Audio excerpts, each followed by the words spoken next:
In Luke 8 and 17 from the NIV, it states, "For there is nothing hidden that will not be disclosed, and nothing concealed that will not be known or brought out into the open."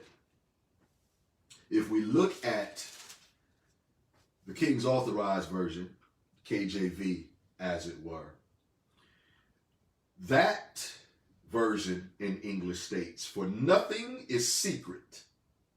These are attributed to the Hamashiach, the Christ himself, these words.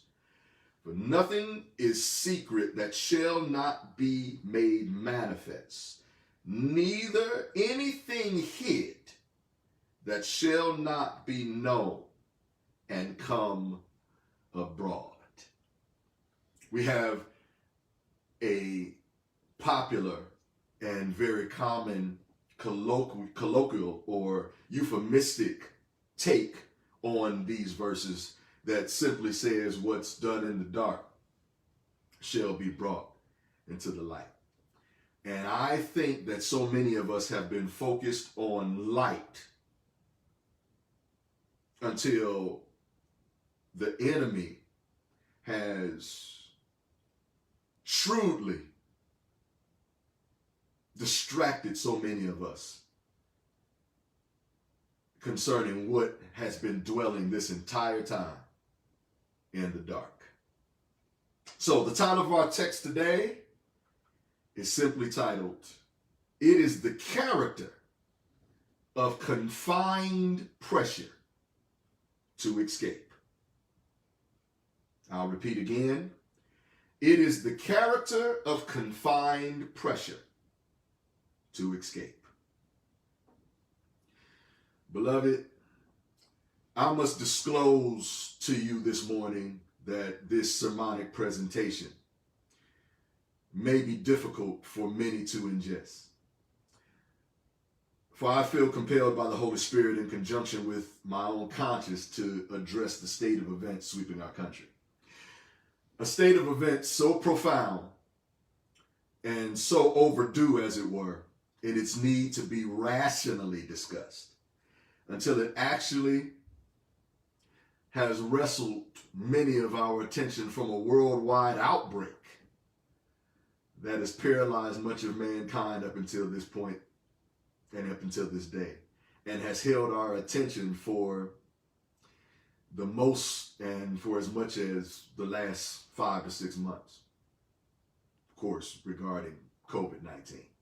What in the world can go on that is big enough or profound enough or can grab and grasp our attention to be able to turn our minds from being sheltered in place, from millions of jobs being lost, from hundreds of thousands of souls leaving the carnal state of this existence?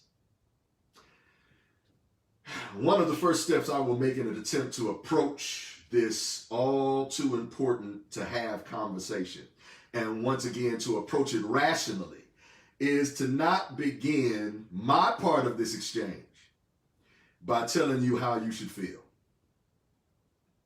That's futile, because the Creator have given us all the ability to think freely and independently. Thus, mankind is not a monolith. The interpersonal divisions that make up separate communities that rally around culture, that rally around language, dare I say that even rally around skin hue, is still not a monolith.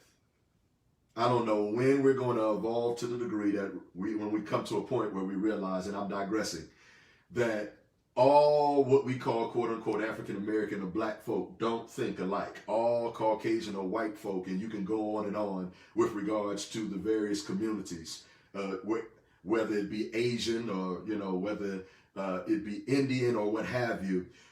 It's not a monolith, meaning that we don't think with one singularity.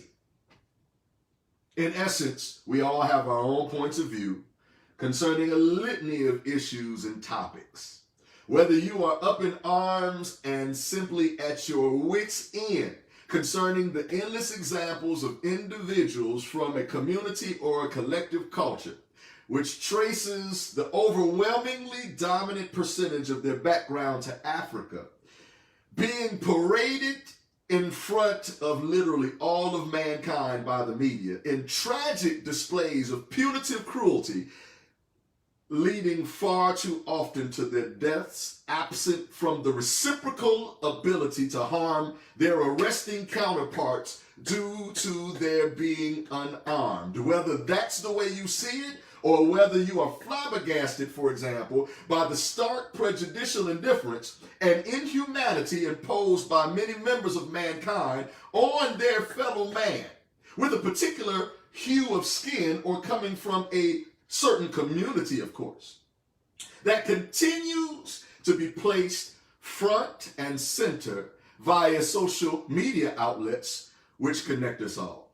In vile examples, beloved, of hate and disgust, such as exchanges, for example, that end in the loss of life for simply walking through a neighborhood that is deemed that you don't belong.